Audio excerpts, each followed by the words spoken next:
Dinaska pak preko Galičica. Nema da se, nema veze. Čekajte se. Janče. Ja, no, ja te plaćam. Šta? Evo i od ova strana.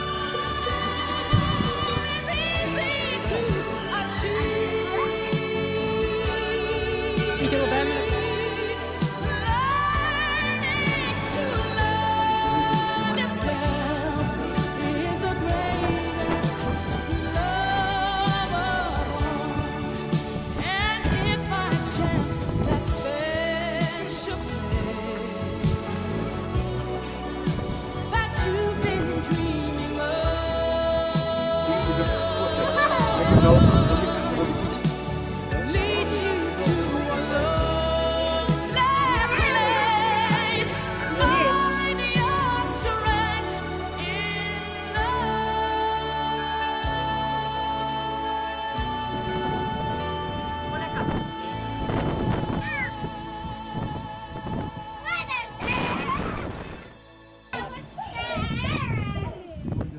Ajde, tu i to je povrzo, tu su tu